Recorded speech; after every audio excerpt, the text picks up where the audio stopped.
Mr. Alayyan, welcome to North Carolina and to Duke University. Thank you for agreeing to participate in this living history interview. Your voice will be a legacy for future generations of Duke students and for all others with access to our living history archives. I'm Timur Kuran, professor of economics and political science at Duke University. To my right is Bruce Lawrence, professor of religion and history, also at Duke University. We thought that we would start with your stellar, absolutely stellar career in journalism. A few years ago, you founded a classified weekly in Jordan called Al-Wasid. It was distributed for free, yet it was a tremendous financial success. Could you explain to us why? Thank you very much. First of all, I have to thank Duke University for giving me this honor and privilege to talk to you and be part of this great community. It's interesting you start with the thing that is closest to my heart, which is Al-Wasid. Al-Wasid started in 1999, I think. It was after a very dramatic period for myself. I was working along with the family business. It's completely nothing to do with media whatsoever. I was in charge of a dairy factory for the family, completely, and it was very successful at that time. And for many reasons, we had a hostile takeover of the factory, and basically it got sold. And that gave me a wake-up call, actually. And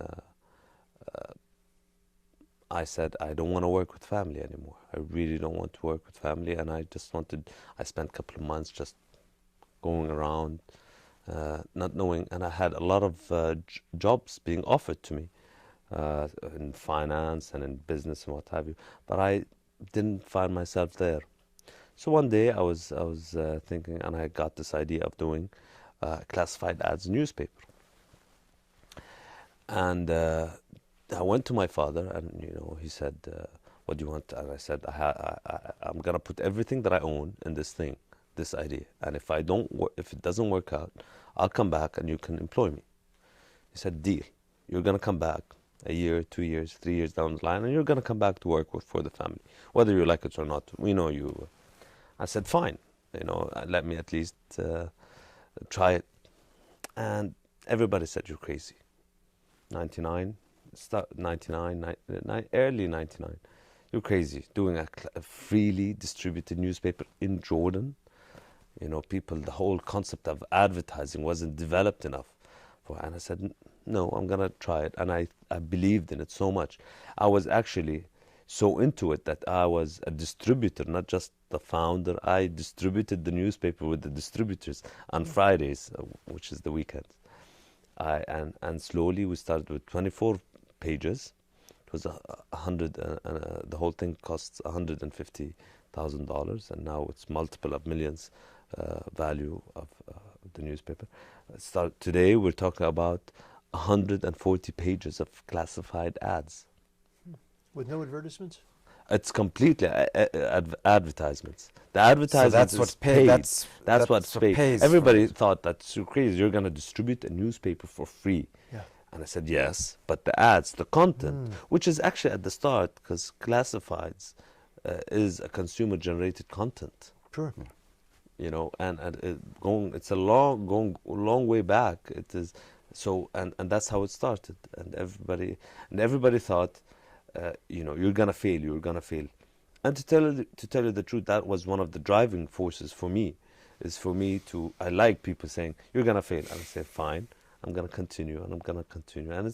And this small project actually was and is the main reason for the mushroom that happened with me and all the other projects that I went into. That was the basis of it all. How has the internet affected the viability of this? And isn't the internet your main competitor at this stage? Well, actually, it was very interesting because Al-Wasid concept, it's classified ads. And at that time, internet penetration is very low. And a lot of people in the year 2000, 2001, they said, why aren't you on the internet? And I thought to myself, well, and this is what makes people different, is knowing how to react to the internet and how to adapt to it. It's not just media shouldn't be just a static form. The internet shouldn't be a static form of the offline. So what I looked at it and I thought, what is Al-Wasit? Al-Wasit basically it's a classified as newspaper that brings together the buyer and the seller of goods. Basically, it's a market. And so the internet has to be a better version of the offline, of the newspaper. And if that is true, if I wanted the internet to be a better version of that, what should happen? Basically, I needed a mechanism for the buyer to sell at the lowest possible price and the seller to sell at the highest possible price. So the only thing is auctions. And I did the first auction website, ewasit.jo. And it was a huge success. And at the same time, and what we did is we got a Jaguar car, and I bought it and I placed it on the site for 1 JD. It's $1.5 approximately. One Jordanian dinar. Yeah, and it was a huge success. Everybody thought it was a scam. Everybody thought, we're playing with, it's not true. But we publicized it, and it was a huge success. We stopped the website for a little bit. Now we're relaunching it again with new ideas about auctioning and what have you. So this is a Jordanian version of eBay. it is definitely with actually enhancements. By the way, it's and I'm the only person who did this in Jordan, and I think we as a group, it's very interesting because I believe the internet alone in the Middle East cannot stand or survive without having to look at it from a different angle and perspective, whereby you have to have interactivity, multiple platforms. And what we're gonna do is basically not you can play with the auctions without the internet. You can do it with your mobile, you can do it with the offline newspaper, and you can do it with the internet. And that's the new thing about Jordan. It's interactivity, and I believe that's the future of media in general. It's not a specific medium. It is more of a brand that you create, and this brand can be taken across multiple platforms. And you can access it through various technologies. Of course, of course. Yeah. But it creates a wide base of users. Now, didn't you have people then who wanted to imitate you and compete with you once you I succeeded? think since Al-Wasit, there's more than 30 other weekly newspapers who try to imitate, and I think that's a great compliment for Al-Wasit. But you remain the Google of Al-Wasit. Well, Google is something else. I can't wait. Google is coming into the Middle East very quickly, very, very fast, and it's interesting to see what's going on with that domain, with the internet and the ads online, and how newspapers are partnering with Google. I'm not necessarily sure if that's the right thing to do, actually. Well, thank you. Only history would tell us. And Can you sort of branch from Al-Wasit to Al-Farida, because you mentioned JO, which is part with Layalina and Ahlan and Viva, and I don't know what U is, and Venture, but these are all activities that are linked to Al-Farida? It's actually, before that, a lot of people don't know about a company that I established, and it's called Jordan United Sports Marketing Company. No, we never saw that one Yeah, online. it's never researched. I'm proud of the concept. I'm not very proud of the experience of what I've What is the done. concept? The outcome. Actually, I legalized gambling in the Arab world Oh my. and the Islamic world, to tell you the truth. It was a very interesting. It's a company I created. Very smart. I must say, I outdid myself in that. But I wasn't very proud of it at the end of the day, and I sold everything, and I didn't want to do anything to do with that. What I did is, I love football. We talked about this. I really love soccer. So and coming from a third world countries, governments don't have enough money to support sports. So I went to the Jordan Football Association and I said, listen, guys, what's your income? And they said, our income is $500,000 a year. And I said, all right. This is the National Association? This is the JFA, Jordan Football Association. Yes. The complete. It's like the NFL or. Yes. And I said, okay, you get $500,000. I'm gonna pay you $2 million a year. Mm. And I said, all right, what do you want? And I said, I want to take all the ticketing of all the entrances for all the stadiums in Jordan. I said, nobody is allowed to sell any ticket to go watch a football match. I said, all right. And I said, I'm gonna do a ticket. So what I did is I introduced a ticket that is the only ticket that's allowed to enter. And I told them what I'm gonna do. I'm gonna to enhance people to come to the game. I'm gonna do a promotion on the ticket, a scratch and win, a lottery sort of, and I'm gonna put them everywhere. You don't have to come to the stadium to buy the ticket. You can buy them from any point of sale. And machines that they use. Well, no, in Jordan it's not that. It's you go to any shop and you buy it, and it's first come first served in the stadium. So basically, this ticket turned out to be a lottery ticket because it's an instant cash. It's $50,000 the grand prize and a lot of prizes and. But they can win the sold prize 20 and not million come to tickets. The game. We sold 20 million tickets. Only, I think, 500,000 went to see the game. Yeah. So basically, it was a very interesting. It was a cash cow, basically, really. And I went to in order to legalize this as well, because it's the only ticket that allows. And I went to fatwa. Yeah.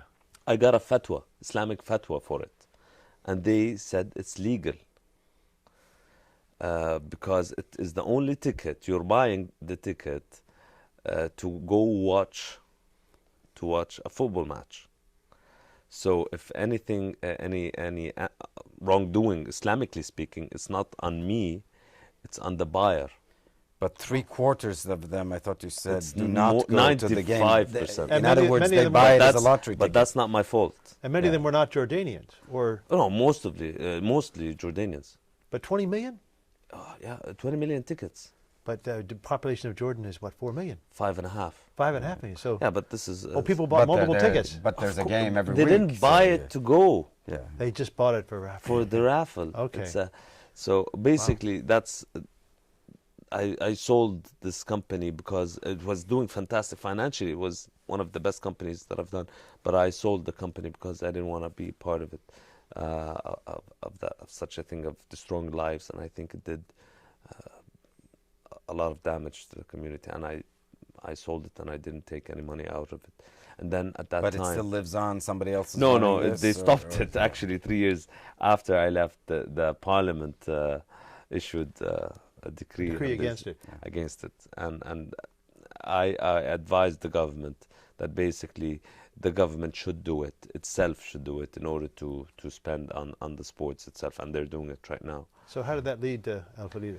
No, that was during Between Al-Wasit, between Al-Wasit and Farida. And then I said, okay, I don't want to go into sports or anything. I looked into the population of Jordan. The population of Jordan is approximately 5.5 million people, and approximately 70% is below the age of 30. So that's an interesting, a lot of young people. And I looked around at the sector, and I didn't see any good, formidable magazines being around. And They were directed to young people. yeah. Yeah. So basically, we started in a very, very small magazine called Layalina. Layalina it's the first magazine. A huge success. It was phenomenal. It's a very, very simple concept. Basically, you join people in various events, and you take photos, and you publish the photos of the people. It's another consumer-generated content, if you want. But this magazine created such a huge following, and we were printing, and it was a huge success. A company that we established approximately $50,000 is also a multi-million-dollar company right now, only 5 years or 4 years down the line, which is really great. And from that, we moved into other magazines. We have Ahlan, which is more of a lower income magazine for it's like hello. And okay, it's more about arts, movie stars and what have you, all of that. Then we moved into a business magazine called Venture.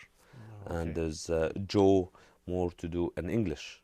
Joe is an English magazine to do with more of a Jordanian. It's about Jordanian way of life. It talks about Jordan. Does it deal with investment possibilities? That's Venture that deals with the business side of things. Joe is more of the Jordan, of everything to do with Jordan. It's not necessarily, and that's my favorite, by the way. And this is probably, I've never said this in public to anybody, but Joe is one of my favorite magazines. Talks about people, talks about places to go in Jordan, talks about everything to do with Jordan, the good and the bad. The good and the bad, and that's what I like about it, because it's very important for us to focus on the bad things about it. Now, did you originate not only the concept but the name Joe? Because no, actually, one of the guys, I didn't. It's a remarkable, for me, a remarkable concept, because in English, of course, the ordinary Joe, the everyday Jane. Exactly. So it kind of gives you a feeling that it's very accessible and anybody can be part of it. Everybody can benefit from it. It was Qais Ilyas, actually, the editor-in-chief. He's a very creative guy. Actually, he came up with it, and I'm very happy with it. Magazines, although in magazines in Jordan, the penetration of magazines is not very high. Especially the English magazines, because I think it's less than 0.5% of the population. Has it been rising, though? Well, it's connected to the economy, of course. Now we're having very, very difficult time at the economy, and the lesser the income, the lesser the people would buy magazines. That magazine is more, I wouldn't say a luxurious good, but I would say it's connected. People who used to afford buying 2 or 3 magazines. Now they cannot afford buying 2 to 3 magazines. They can buy 1. So it's getting harder and harder. Circulation. Doesn't that trend also have something to do with the internet, that people are not picking magazine? Up news magazine is not really affected very much, especially local content. I believe in local content. I don't think regional media works, especially in the Middle East. I really don't think it works, and that's why most of my work is more on a local market, and I look at it and I try to dissect it and try to target this market completely, because I think the Middle East is such a diverse and big area that. Go ahead. I was going to say, how do you market outside of Amman? I mean, of Amman or Jordan? No. When one thinks of Jordan, people say, "Oh, of course, there's much of Jordan," but isn't it true that about 2/3 of the population is in Amman? Amman and Zarqa, yes, 2/3 of the population, and that's where the income is, the people. So but, is it mostly? Would it be fair to say most of these are urban, or well, actually, going back to Al-Wasit, now Al-Wasit has 4 branches in Jordan. Only 6 months ago, I started Al-Wasit Irbid, which is the main city in the north, which is on the borders of Syria. Yes, it is and that is a very interesting Wasit, because it is based on students. Ah, I see. That would fit. There's a huge number of students. I think something like 100,000 or something like that. I didn't realize it was several. So large. There's 3 or 4 universities right now in Jordan at that time. So it's very interesting. The concept of Al-Wasit changes, and the concept of auctions as well is more successful in Irbid than Amman. Is because the young guys, they use the internet and they play and they enjoy it, and the mobility and interactivity is more for the younger generation. So and I did Al-Wasit in Aqaba. Aqaba as well. Wow. Aqaba, yes, in Aqaba, and I did in Zarqa. So I have 4 branches. That's why I'm not only going, I look at local, I look local, classified just for Irbid, just for Aqaba. And in the magazines, we can't do that, because the magazine is a monthly magazine. We distribute them, we put them at the point of sales. We don't have that many subscriptions for the magazines outside of Amman, to tell you the truth. And I think it's because the farther you go outside of Amman, the lesser the income, although Irbid has developed. And I think that's the future. If I want to look at opportunities in Jordan, I would look at the north on areas like Irbid. Thank you. Sorry, Timur. A few years ago, you established another newspaper that now has the largest network of subscribers in Jordan. This is Al Qad. Yeah. Could you tell us what explains its success? Well, in 2002, Al-Wasit was having exponential growth, tremendous growth, and I was very happy about that. I was, it was nice, it's growing. And I looked at other examples of areas around Jordan, other countries whereby they had similar examples. And I found out that Jordan is completely different. What happened with Al-Wasit Jordan was exponential. There must be, it was a phenomena, really a phenomena, that a newspaper would go from 24 pages to 140 pages in less than 3-4 years. That is, it doesn't happen in the 21st century, no, regardless of third world country or not. So I thought to myself, listen, although this is nice, I have to study this phenomena. Why is this happening? Why is this happening in Jordan? So I studied the daily newspaper markets, and I came up with interesting results. First of all, I found out that all the dailies, most of the dailies, are owned somewhere, somehow, by different degrees, owned by the government. When you say most, there are some exceptions. Some There's no, privately actually, owned. when I started, there was Al-Ra'i and the Jordan Times, and the government owns 70% of that. There's a Dastur and the Star. The government owns 40%. There was Al-Arab Al-Yawm, and the government owns 28%. So all of them were owned by the government. I found out that the daily newspapers, they don't circulate as many numbers. Their number doesn't look great for the product that they're serving. Yet they have amazing revenue streams with advertisements. Al-Ra'i, the number one, has hundreds and hundreds of pages of ads. Plus, they don't have home delivery services. Oh my! So people buy them on the street? Yeah. On the streets or in shops or on traffic lights. Mm-hmm. So it was clear to me what I had to do. It was really, really clear. I had to do an independent, young, progressive, based on subscriptions, newspaper. I knew it from the day I saw the numbers. If I managed to do these things, I would be successful. An independent that reaches everybody at home and has a good base of customer service and has that is portrayed and perceived by people as the voice of independence and moderates of Jordan, that can talk to the youth, that can talk to the women as well. Right now, the latest statistics shows, because we focus on sports, we have a daily supplements for sports completely called At-Tahaddi, which is the challenge. That is the number one. That made us the number one favorite newspaper for youth. We have a supplement for women called Hayatuna, That's nice. Our Lives, and it is more of a lifestyle section and the softer side of life. These come out daily, or they're Daily, yeah. daily, and right now we've and at the same time, the first day we launched, we had an interactive website, and I just came from Macau. Actually, we got a prize from IFRA, IFRA Worldwide, Yeah. for 3 awards actually. The best website for a daily newspaper in Asia. In Asia. In Wow. Asia, the best design for newspaper, below 100,000 copies, and best front page coverage.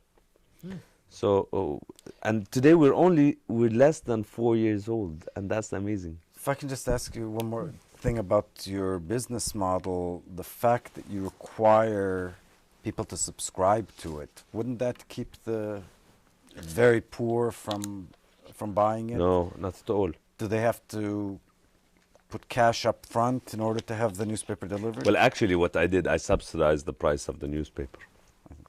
The daily newspapers, the subscription costs approximately 80 JDs. That's for the all the dailies. All year, annual subscription. Annual subscription. I did it for 40. Mm.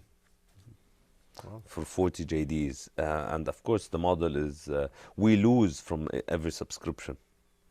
Financially speaking, the subscription is we lose a lot of money from it. However, the penetration and the high readership level compensates for advertisements. So what makes the content different from other Jordanian papers? Does Well, the fact that you're independent make a difference? Well, independence has many things you have to look at independence. First of all, for the first time, and I get this at the newspaper, although I'm the owner, I don't interfere in the on a daily basis with the editorial board. No, not at all. I meet once or twice every month with the editor and to talk about basically what's going on, to get a feel of where we're heading. But I don't really interfere that much in the editorial direction of the newspaper. But what I do is I make sure I have the right people involved. And do you have some star columnists like the Arab equivalent of Tom Friedman? We have several. I think we have very good journalists and good columnists. But this gets me to the point when we started, actually. You know, when we started Al-Ghad, it was very difficult finding the right people for the mentality of the writers that I wanted. Especially that, you know, the market, you had to take from experience from other newspapers, government-owned newspapers, and I really didn't want to. I didn't think they would serve me right. So I said, I will have to take from these, but I have to build a new generation of Al-Ghad journalists. And I went to newspapers, to universities, and I said, listen, I want your fresh grads. And unfortunately, although Jordan has I think 22 universities, only 2 teach journalism. Yeah. And I went to these universities and I said, give me your students. And we took 30% of our staff, our journalists, editorial staff, were fresh graduates. We gave them a test, general knowledge test, and we took them on and we trained them. And today we managed to build a new generation of Al-Ghad. Unfortunately, the Gulf countries are taking them. I was going to say, I imagine the competition with that's the the competition that we face, and that's the huge investment that we are losing. Every day we get... Your staff consists entirely of Jordanians, or do you import from elsewhere? We don't import. No. We have, I would say, 99%. You have the odd, probably Egyptian or Syrian or, you know, writer somewhere. Could you tell us about your coverage? Do you focus on Jordanian issues? Yeah, Jordanian we are a local daily newspaper. Yeah. What about events in the world? Financial crises, wars, definitely. We definitely have to. Iraq is a local issue. Yeah, okay. Iraq, we have approximately, nobody can tell you exact number of Iraqis in Jordan today, but let's say it's between 500,000 to 1 million. Okay, it's this. So the Iraq issue is not a regional issue; it's a local issue for the Jordanian people. It's in addition to the Palestinian, of course, or the Lebanese war or the Syrian issues. The way I look at these things, it's more of a local issues. However, we are strictly a Jordanian newspaper. It depends on the topic itself, how much coverage it needs. For example, a crash in the market, Jordanian market, I would definitely put that, or the editor would definitely put that as a front page thing. You know, we do cover more. We have more time and more space on looking for local issues. What about an issue like global warming, which is obviously a global issue, but an issue that can have an impact on Jordan as well? To tell you the truth and to be very honest, I don't think we have covered that issue well enough. I think we haven't. Personally, it's a topic that is dear to my heart and I read a lot about it. But as a newspaper, I don't think we've covered it well enough. And I don't think the Jordanian people are quite aware of that yet. Although once we were, I had this discussion with the Minister of Environment only a week ago. He was saying that you're probably the first ever newspaper to put an environmental issue on the front page. We had a huge coverage of water being damaged in Zarqa, an industrial area, and we had a coverage on that story. We were the first to put such an issue on the front page. Was this a sensitive issue for Jordan at the time? Did other papers avoid it? I don't think it's about being avoided environmental issues. I think it's more to do with education and knowing. Environment, you have to understand the complexity of the culture. We in Jordan, we have a lot of problems. We live in an area which suffered so many wars, and we don't have resources. So the people are continuously worried about the economic Especially the and rising social, price the of oil. political. Must be huge. The rising price of bread For too, Jordan. yeah. For Jordan, it's incredible. And Egypt, of course, you've heard about what's going on in Egypt the and bread the rising. region.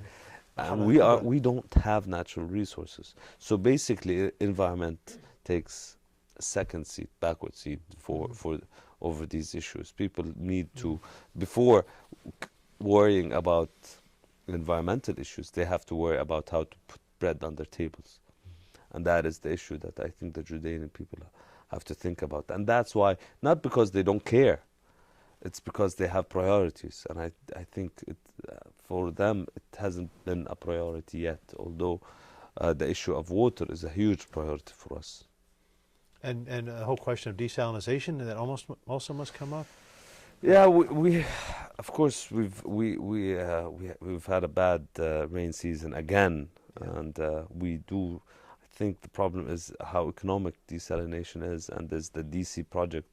The government has tried so many times to do this project, and I think they're talking about the project Dead to Red.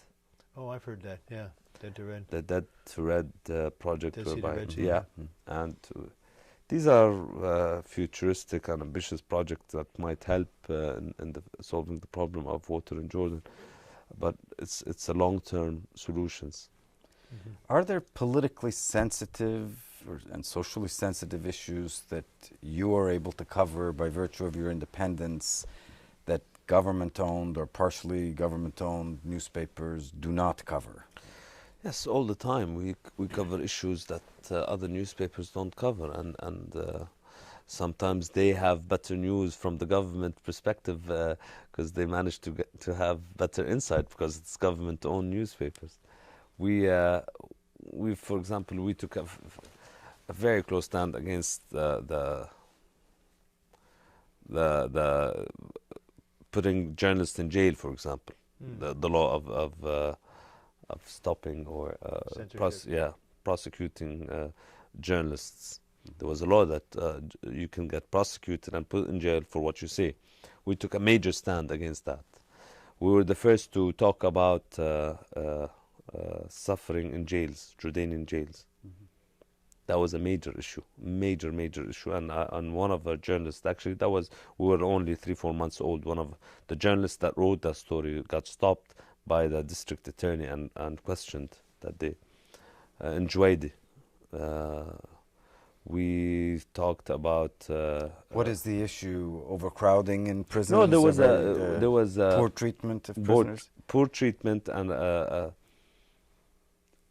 guy got killed. A prisoner got killed in jail, and we made a huge issue. And they said it was a huge issue about that. Did any reforms follow? Were you? Yeah, definitely. We were very glad. The Human Rights Watch actually came and said, basically issued a whole report about the treatment of prisoners in Jordanian jails, and they used us. And the government admitted later on the government did admit that, okay, we've done wrong and we had mistreatment of prisoners in jails. And actually yesterday I've read about that again. There was a big issue about some uprising in a jail, but I'm not sure. So once you broke the silence on the matter of the prisons, did the government-owned newspapers eventually start writing about it themselves? Yeah. So this was a case of breaking a taboo. There's so many and you taboos. took the lead. There's so many taboos in Jordan. Not only Jordan, actually, in the Middle East. And there's so many obstacles to independence of media. There's political, there's legislations that needs to be changed. We still face a problem of, there's a law, Article 5 or 7, I'm not sure actually exactly, that says you cannot publish or talk or say anything that might affect Jordan's relationship with an ally or a neighboring country. It's such a broad, it can be interpreted anywhere. Neighboring yes. country. Yeah, that for covers a example, lot. for example, one of our writers was Samir Qasir, rest in peace. He got assassinated in Lebanon. He was one of the activists in Lebanon, and he used to write for Al-Ghad. So he was a friend of mine. So I took it closely to my heart that, you know, this is a close issue about Lebanon. I followed it up completely. So one of our columnists really writes against Syria and attacks, and we have our own opinion about Syrian intervention in Lebanon, and basically we took it to heart. If we did this on Saudi Arabia, we wouldn't have been you allowed. wouldn't be able to do it. No. We wouldn't be able. So in effect, the outcome of this was that you didn't outright say, but there was a strong suggestion that Syria was behind the assassination of Samir Qasir. No, we didn't. We actually, these are opinions. These are columnists from people who write in my newspaper. Okay, I don't tell them what to write. Of course not. But I don't stop them at the same time. They're free to do whatever they want. But personally, I'm saying that I think with regard to the Lebanese question, Syria's involvement has to put on the table and analyzed, and the question of electing a president has to be sorted out very, very quickly, and without U.S. And without Syrian stepping up and saying, okay, let's solve this, I don't think it's going to be sorted out. Now the question is, when we move from print to satellite television, we want to talk about ATV. And so can you tell us a little bit about how it began, but also how then you got into all of these issues which are difficult in print, but once you have 24-hour satellite television? Yeah, it was. How do you begin to have any regulation of that? Well, it was a natural transition for me. I had the weekly, the daily, the magazines. Yeah. I had radios. It was only natural that I move into completing the circle of the medias and go into television. And to tell you the truth, I was very honored and very pleased that, and that was a major recognition for me. I believe His Majesty thought that I did so well for the media in Jordan, and he brought up, why don't you do a television station in Jordan? And I said, if you can help me to, he said, I cannot help you in it directly, but I encourage you to do that. And I said, fine. So he initiated the process, the whole process. King Abdullah actually initiated it. Of course, he's a. I think he's such a great guy that, and wants to see change in Jordan, tremendous change. I'm not sure that the executive arms of the government always knows where he's heading, and that's my problem with Jordan, is that not everybody adhere to his thoughts, and not everybody. The king is the head of his cabinet. Definitely. There's no question about that, and my problem, and that's a major issue of Jordan. So I went and I said I wanted to do. I went to the government, and I said, listen, I want to do television, a Jordanian television station, an independent Jordanian television station, and it has to be terrestrial. I'm gonna rent out the Jordanian TV infrastructure. They had Channel 2, which was doing very badly, and it was a very bad TV station that It was did all government programming. it's government and backwards and didn't do well at all until today. So I said, I'm going to rent this infrastructure from you, take the frequency, and I'm going to go satellite on a 24 hours info, an informative news and entertainment channel. And you have to understand the history of TV in Jordan. Jordan was amongst the pioneers of television industry in the Middle East. Even before Egypt? Even before. The first colored television station was in Jordan. Why? Later on, because of the cinema industry in Egypt and because of Nilesat, it became Egypt. But really, Jordan was in the 60s amongst a pioneer in the region.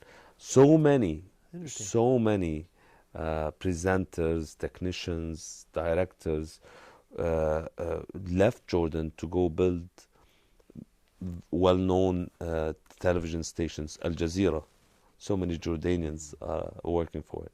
Al Arabiya and NBC, LBC, and all these well-known television stations were built with the help or via Jordanians basically running the show. Waddah Khanfar is a Jordanian. He's the head of Al Jazeera.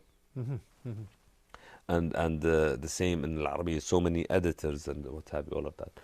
So I took it upon myself actually, and I always look at things from a financial point of view as well, is that basically by completing the cycles of a television station, basically I would give the advertiser a one-stop shop of a complete advertising solution, completely.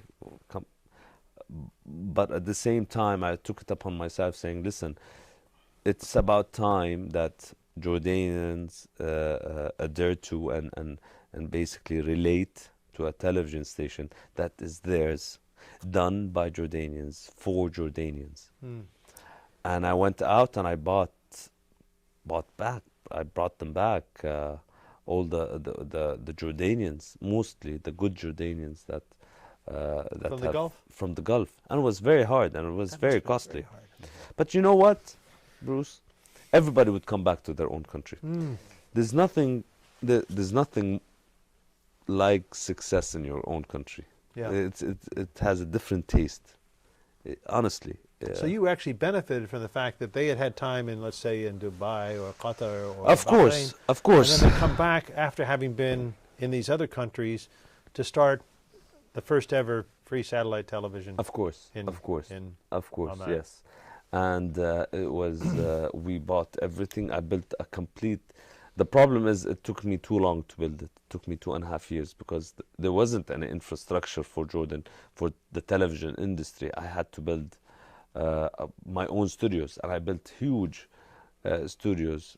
And actually I was the first to buy the rights of The Price is Right. Oh yeah. The show. Yeah. We bought the rights, the format for The Price is Right, and we were supposed to air it, the first Price is Right Arabic. Yeah. Price is Right. And we built a studio especially for it, and we built a new news studio completely out of this world studios. Do you have any plans to start addressing a pan-Arab audience? No, or? I don't. I don't think pan-regional medias do work, to tell you the truth. I've seen Al Jazeera a counterexample? Why do you say Al Jazeera is successful? Has a very broad audience. It does, doesn't it? But to tell you the truth, I don't think. You see, I don't do things for a specific propaganda message. I think that's not independent media. You know, media. One of the main obstacle in front of media is my theory about invisible money being dumped into media in the Middle East. People like myself who try to make things from an economic point of view or financial viability, we have to compete against channels or media institutions that do not have that that obstacle or that challenge. They have an open-ended budget. If we look at the media scene now, the television stations, or the newspapers for that matter, some of the regional newspapers, we look at Al Jazeera. Al Jazeera supposedly has lost $1 billion, I think. Last year, yeah. Yeah.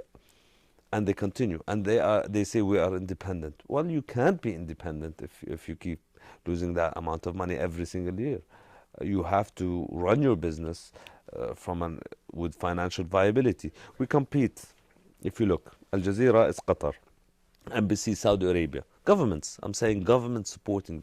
Even the U.S. Al Hurra and Sawa. Oh, sure. U.S. government. LBC now is Al Walid bin Talal. Future is Al Hariri. These are countries. So people like business people or independent people who try to build a basis, a long-term financial institution, corporate institutions, are facing the problems of going head-to-head with these people who have endless amounts of budgets. So in order to succeed without the benefit of huge subsidies, you have to give people in Jordan the content that they want. Right? You have to succeed on that dimension. Well, is that right? No.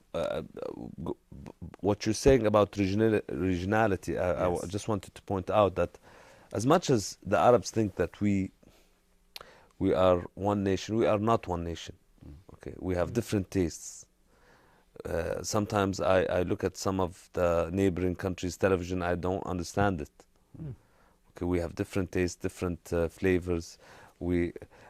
I'm more interested now of knowing what's happening in my neighborhood, my neighborhood that I live in, rather than what's going on in Iraq, to a certain extent. So you then have to, what you're saying is you have to tell them about that neighborhood and what's happening in that I neighborhood think we and should the challenges focus on, in that I think it makes more sense to focus on, especially in print. Yeah. Print shouldn't go regional. The regional newspapers we're talking about, the Herald Tribune in the region flopped drastically. Al Hayah keeps losing more and more money every year. I think the only Al Sharq Al Awsat, but the Sharq Al Awsat Saudi Arabia edition makes money. The international region doesn't make money.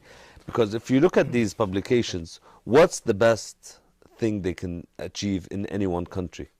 The best thing they can achieve in any one country is #2 newspaper. They will never achieve in any one country the #1 newspaper. Be behind the national daily. They will have to be behind the national daily. Yeah. So it's not, the concept doesn't work. The concept of regionality doesn't work. Even in the U.S., it's the local newspapers that really work more, I think. And in Europe, it's more, people are heading more of a local content. But satellite television, you are trying to reach a larger audience. I mean, it's both Jordan, but also the Arab world. So I'm really curious, what do you do for movies? Because movies are part of it, part of the entertainment. No, you buy them from Hollywood. There's no doubt about it. There's nobody does just use movies captions. better than Hollywood, I guess. But you translate, you subtitles. Captions. Are you trying to develop Subtitle. local equivalents then? Ones that will appeal particularly to Jordanian tastes? There's Arabic movies, of course. There's Arabic movies. There's Arabic for dramas. I commissioned the largest production of an Arabic drama in the history of Jordan, which is a story called Sultana. It was written by Ghalib Halisi. Ghalib Halisi was actually expelled from Jordan. He died.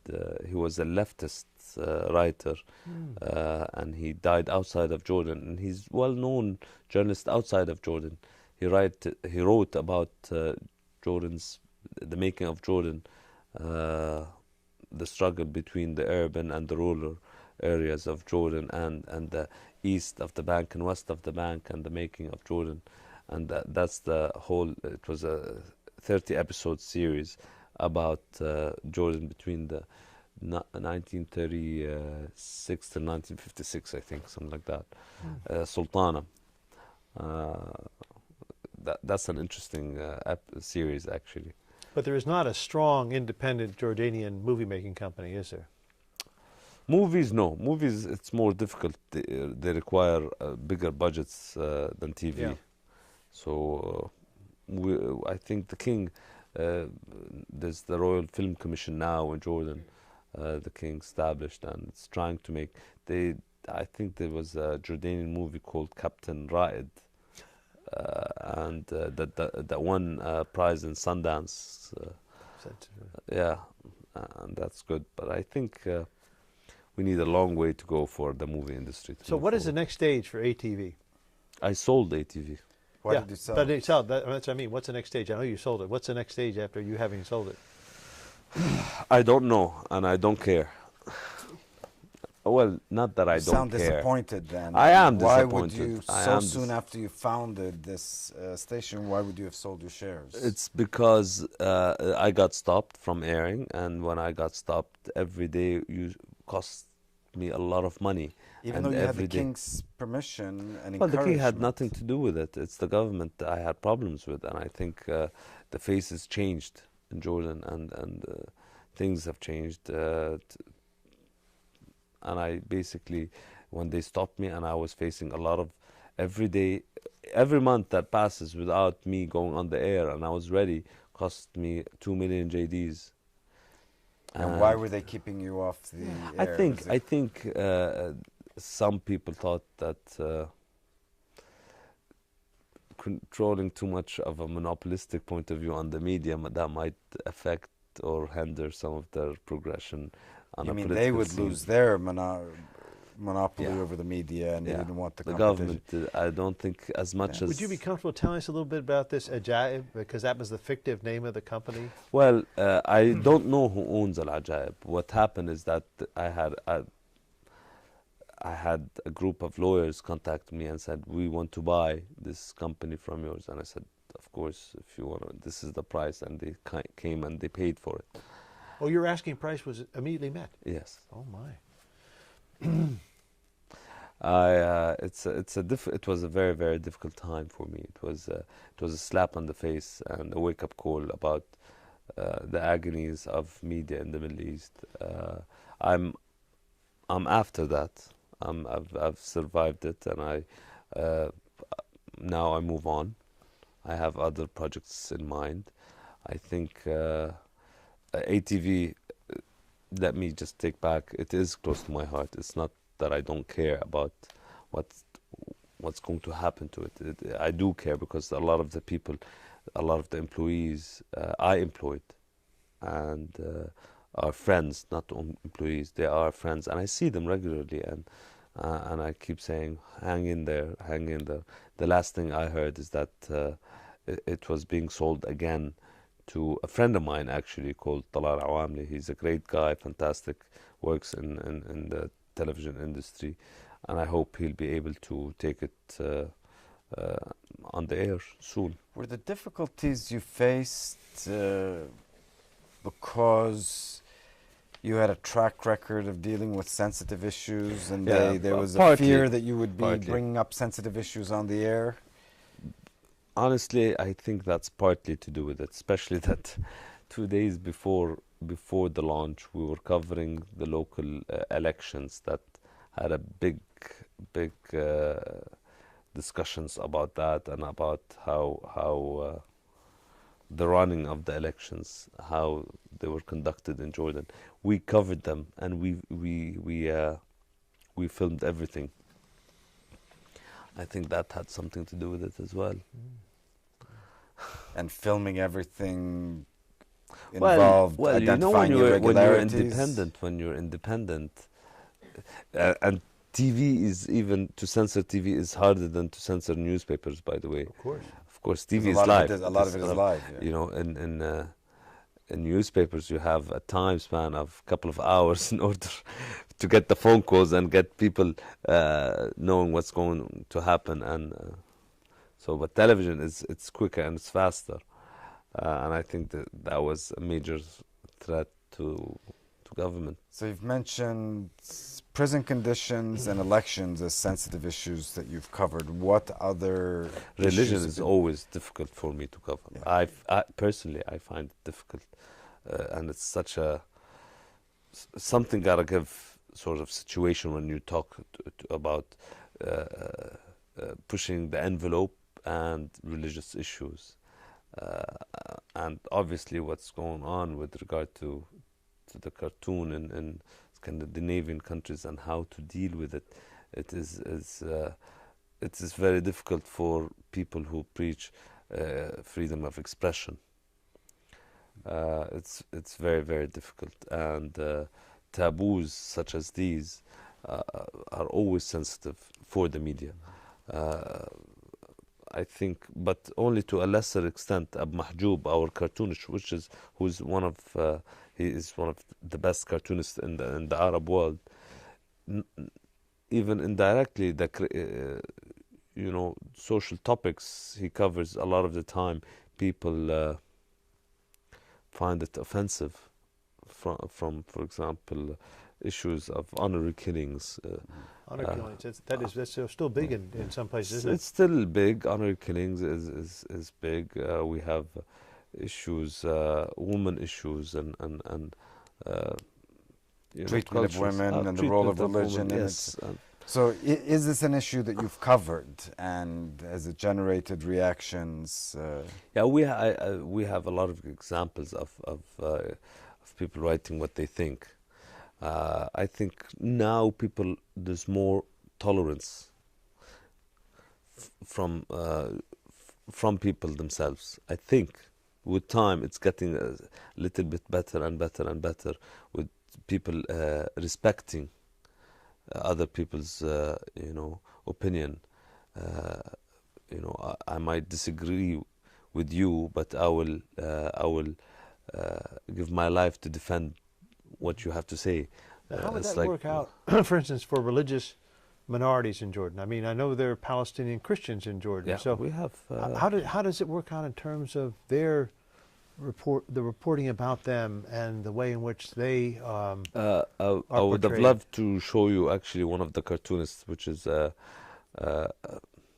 it's funny. We have Abu Mahjoub. Abu Mahjoub is a Jordanian character. Person. Yeah, he is, and we have this increase of power and increase of oil, energy, and what have you. So one of the cartoonists, he got crucified on a lamp, on an electric wire. Yes, like he said, basically talking about energy and the increase and oh my. Yeah, talking about the increase of Maslub. yeah, al-Maslub.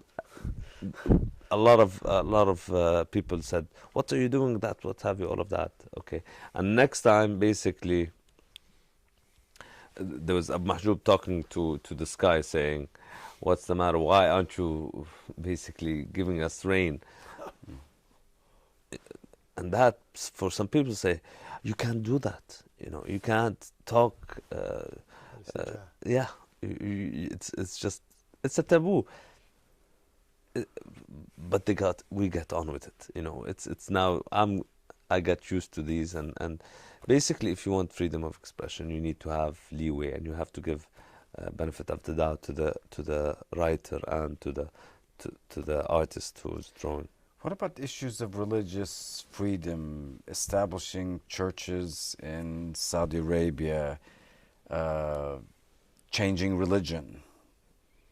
Both ways, Christianity to Islam, Islam to Christianity. These are very sensitive issues in many countries. Have they been dealt with in any of your publications? Well, we don't have a problem in Jordan with regard to respecting other religions. In Jordan, I think Christians and Muslims live together. We have churches. I've been to many churches on weddings and on what have you. We have mosques. We have a problem. In Saudi Arabia, it's different. And what about the choice of religion? Yes, you have both religions coexisting, but individuals are born into a particular religion. What about the issue of changing religion? converting? Or can people leave? Something or simply leaving the religion without going into another. This is something that happens in the United States all the time. Well, I think in Jordan, in Islam, if you are considered, you cannot leave your religion. That's the problem. However, I think there's more of the other way around.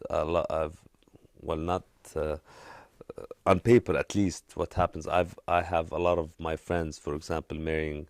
I have a friend who's married a Christian. The children must be raised Muslim.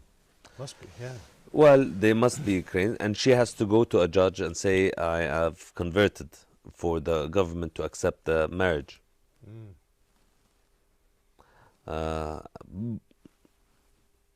But really, she's not a she's not a practicing Muslim. Is there any obligation to raise the children in any way? Raise them as it practicing depends on the Muslims? parents how they see things. But I seldomly do see people converting from Muslims to Christianity. It's not allowed in Jordan or is in this any something? This isn't. I take it then that this isn't something that has been. Well, it's not an discussed issue in to the- discuss really, because there's no. I haven't seen anybody who wants to do that in order for us to cover it. I don't think there's more priorities on other subjects that needs to be covered. I think social taboos definitely, and political and economic restrictions. I think the thing to discuss about with media, I think one of our major obstacles for media is the flow of information. The flow of information from the government to the media has to be looked at. It has to be more open than it is now. Yeah, I think the perception of civil servants looking at media has to change. In today's world, when as a public official or a minister or gives the information to a journalist, he or she feels they are privileging you, that journalist. So there's no freedom equivalent to the Freedom of Information Act, No, where you're entitled as a no. citizen, Well, as a journalist, you're entitled to There the is no, information. at least there's not. We are not practicing it. You know, when the official gives the information, he feels he's privileging him. He doesn't feel that it's his right to take it. This is the problem. This is the flow of information. The free flow of information means that, you know, if I ask the question, I need an answer, and you better Full give me the answer. information. And if you don't give me the answer, I will report it as Yes. an evasive answer. Right? Of course, Yeah. that's a mentality issue, and it's historically we had that problem. It is improving a little bit in Jordan, but it's a major problem. Is the flow this of something that information. you're pursuing? Have you gone after ministers who have Yeah. not given you Yeah, information? we have a section called Zawarib. Zawarib is basically going in like around corners, and Yeah, it's a very short. We do Subterfuge. talk about the issues of minister not giving us the information about this thing or that thing. Do you ever get in trouble for that? No, I don't get in trouble. The editor-in-chief would probably get in trouble. No, he would get a phone call saying, why did you do such a thing? Why did you do that? Yeah, but Have there been cases of seriously getting in trouble more than why did you do this? Calling editors into... we have, I think we have 20 law cases against us for editorial Well, things. that was actually one of the next questions I was going to ask you is how do the courts relate to freedom of access, freedom of information? Are the courts well regarded, or I do think people we think have of them as a puppet of the government? Is there what we would call freedom of the judiciary in Jordan, and does it affect you? It does affect me. I think there's a big, major problem is that the judiciary system needs to improve and needs to be more informative and needs to know more of media, specialized judges. There has to be specialized judges that really know how media works and know what should be allowed in media and what shouldn't. And I don't think we have that many specialized judges to be specialized in that domain. I'll tell you a feature that we wrote on a special area in Aqaba. There's an old ruined area that a lot of unfortunate people live there, and that area has a lot of problems of drug trafficking and prostitutions, and we basically went in and we covered it, and we did a huge front page story about that. And we were taken, there's a law case against us by some of the people who said, this is not true, this is what have you, all of that, and we're still going to court on that issue. There was one of our reporter actually covered the story about prostitution in massage parlors, for example. In Aqaba? Not in Aqaba, that's in Amman. In That's Amman? in Amman. And basically he was taken to court by massage parlors. But the thing is, he was undercover journalist who did that. So, you know. But now, let me follow this through. Take it to court, but your basic premise, which I want to explore, is that most of the judges are not sensitive to how the media works. So if they don't know how media works, if this particular individual who did what we would call investigative reporting, because that's what it was, he was undercover investigative reporting on a massage parlor, which also could be a prostitution outlet, how would the judge rule that? This is exactly my argument, is that the judge wouldn't know how to deal with that. So that's one of the major things that we have to face with. And if and I'm not sure these cases, by the way, take 5 years to get settled in court. They take 5 years even to be raised, or 5 years? Yeah, I have a case. There's they a case typically then go against the journal. Usually, we would pay a fine. We would pay a fine, and not a very high fine, something, a low. But it amounts to a form of harassment. Then it takes a lot of time. And censorship. And there must be some self-censorship to avoid this. Then, to a certain extent, yes. That's the problem. The problem is that when you don't have, like you said, judges who understand the work of a journalist. Yeah. And the obligations of that journalist, that's a major problem in how to deal with it. What about the royal family? Is that off limits? Or do you write stories about members of the royal family and their activities? We cover, of course, the activity of His Majesty on a daily basis. He's very active in the daily life of Jordanians. He's always out and about, and we do cover, and we sometimes do cover the social side of things. With regard to other members of the royal family, I'm not sure there's any need to do such a thing. So the sons of Queen Noor, Hashim and Hussein, you don't deal with them? No, we do cover them when there's a necessity to do that. Some events, we do cover them. That's not a problem. We hope you remember that the younger son of King Hassan came to Duke. Rashid? Yeah. Rashid studied here. Yeah. We do cover. He's also, they're very engaged in sports and cultural and Rashid is very engaged in Taekwondo, I think. Oh, is that right? Yeah, I think he's the head of the Taekwondo Federation.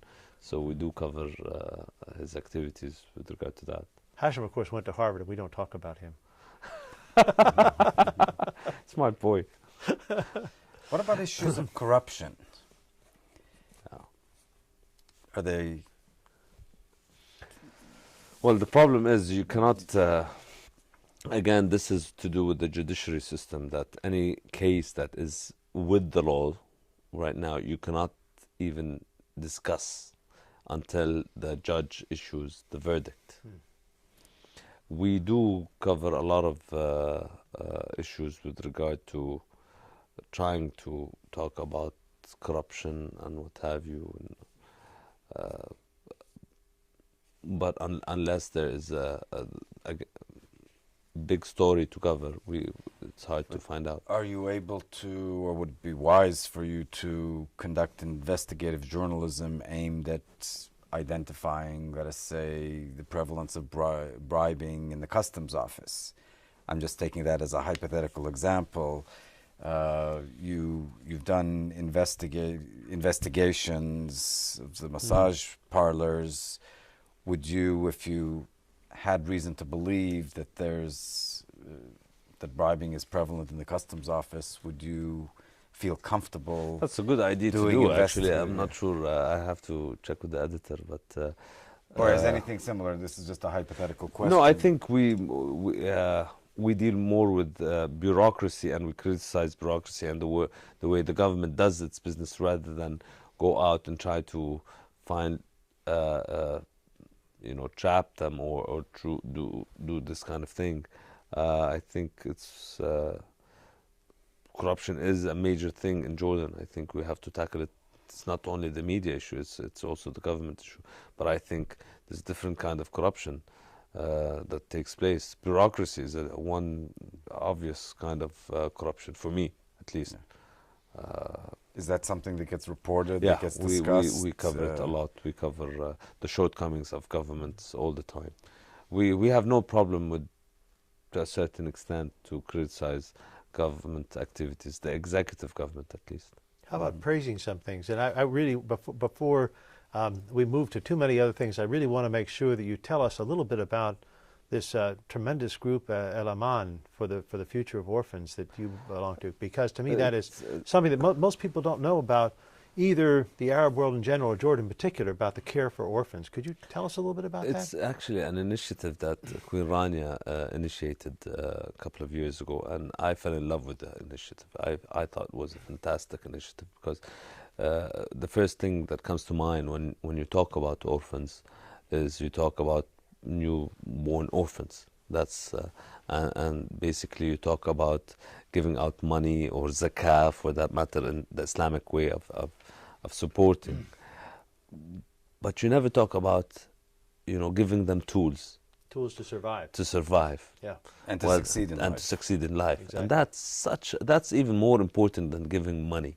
I think giving the individual, the orphan, or what have all these people, the tools how to be successful in life and how to go about life, whether it's education, we give them educational past school, whether vocational training, whether finding them summer jobs. And Al-Ghad, we take in a lot of these students from Al-Aman for summer trainings. As interns, what we would call interns yes, in America. as interns, and we train them.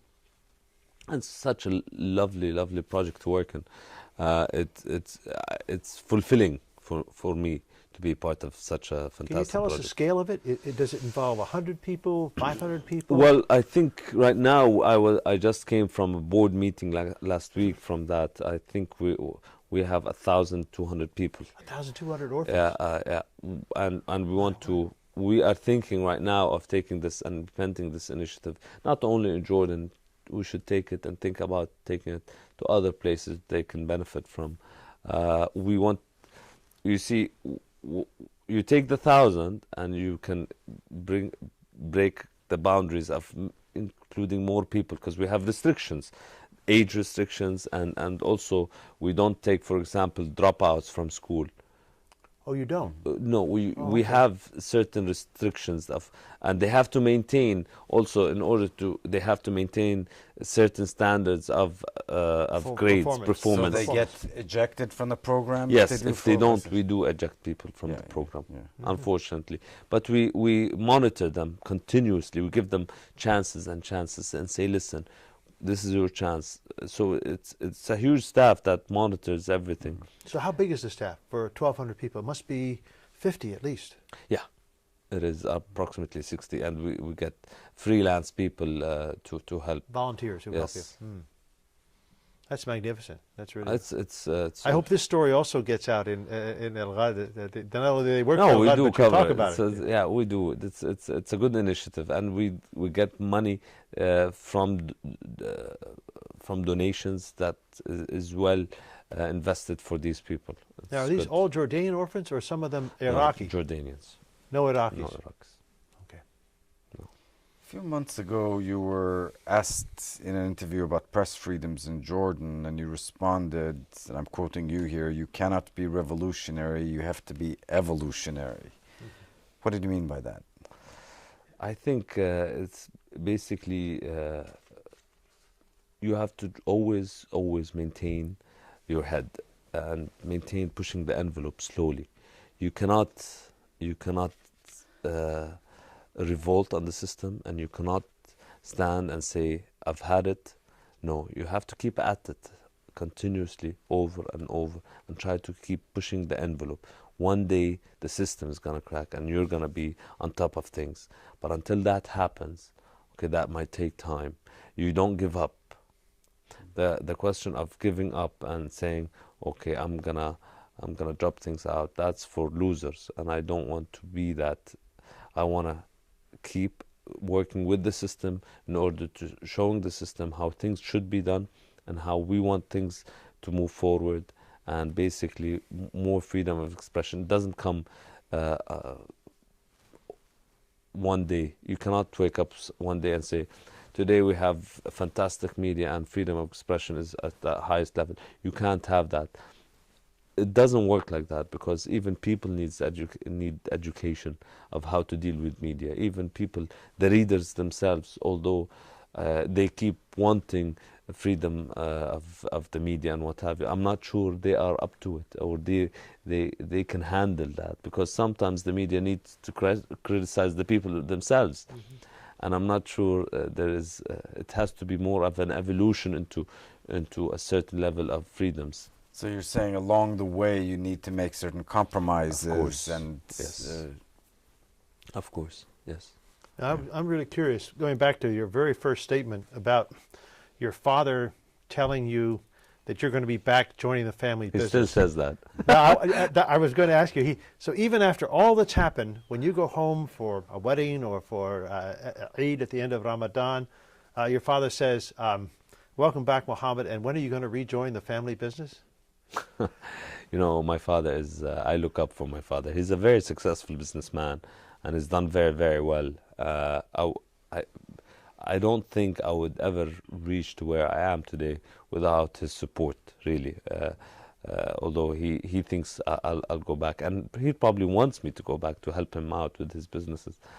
But, you know, at different stages of my life and my career, there were times that I thought, you know what, I don't want to be in this industry, to tell the truth. And it's sometimes I think about what he says, and that for me, that when I remember what he says, that's a driving force for me to continue in this industry, because I don't want to go back. And I know that I have something good going for me. I know obstacles of change in the Middle East are hard to overcome, but that doesn't mean that we run away from our obligations.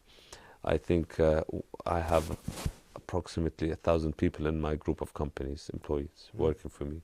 That's also an obligation I have to look at, and I have to consider, and I have to work for their best well-being. If I give up, I think everybody gives up, and that's not good for Al-Ghad, Al-Wasit, or any of the companies, or for Jordan for that matter. We have to, in the Middle East, we have to be more optimistic about the future. We have to be more progressive about change.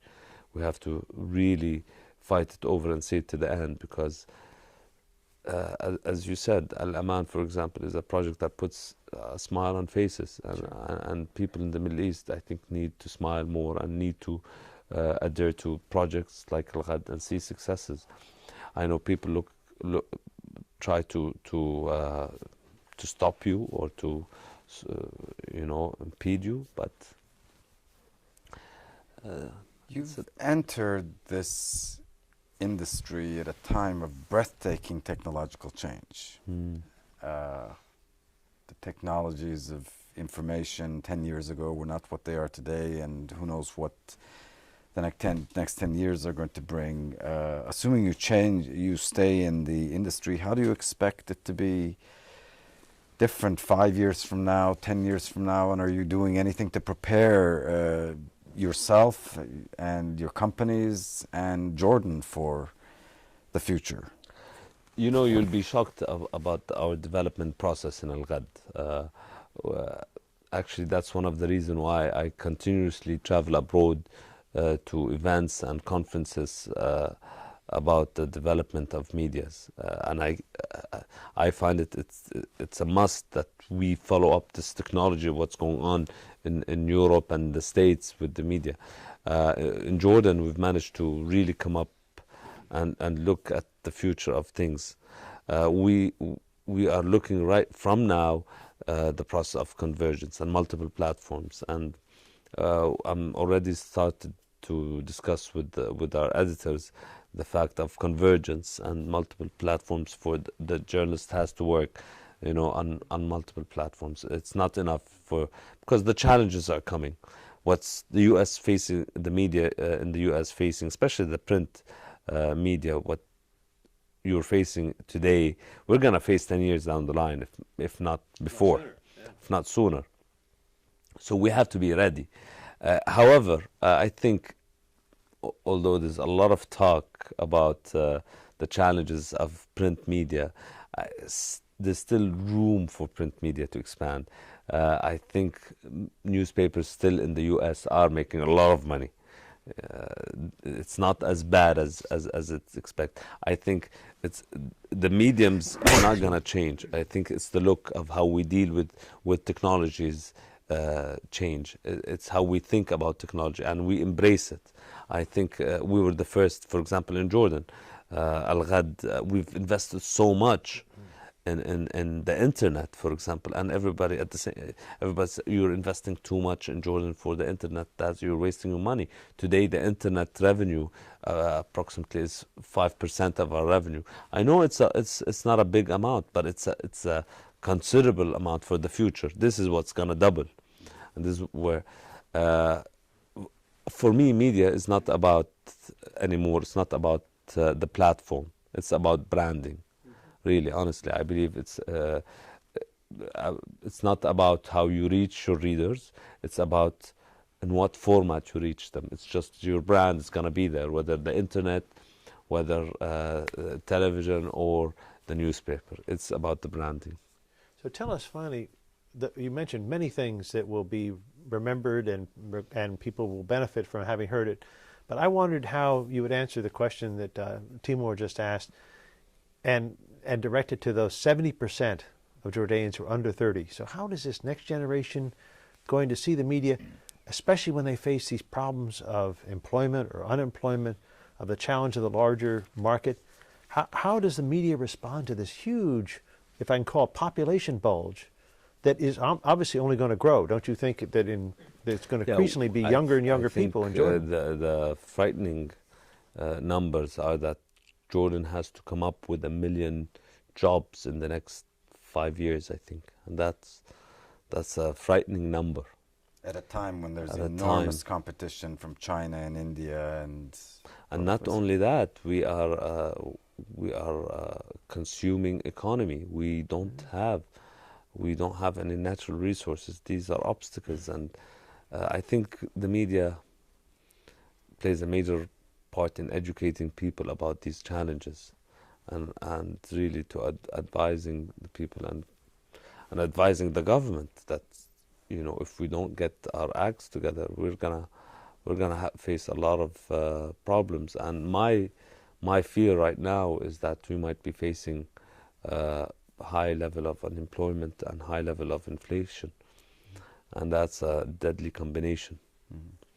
For a country that everybody in the region is interested in the stability.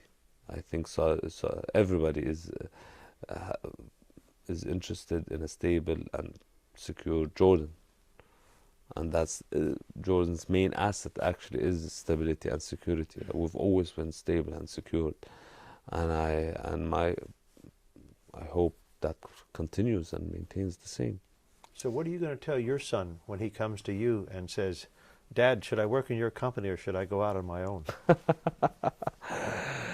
Well, I think his grandfather's going to take him before I do.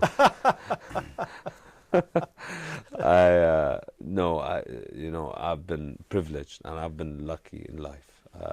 I've been, because in order to succeed, you know, you can work as hard as you want to work, but without a little bit of luck, I think that just It's hard. it's hard, and I've been lucky because I had the cushion of knowing that if I fail, I have somebody, the family, to fall back to.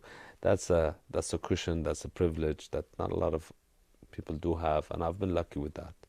Unfortunately, I haven't used that cushion yet. Fortunately, I haven't used that cushion yet, and I hope I'll never use it. You have many board memberships and affiliations. You have a wide variety of interests. One of your memberships is on the Jordan Football Association. It's my and passion. I wanted to wonder, I figured that this was your passion. What do you hope to accomplish? Is Jordan on its way to becoming an international powerhouse?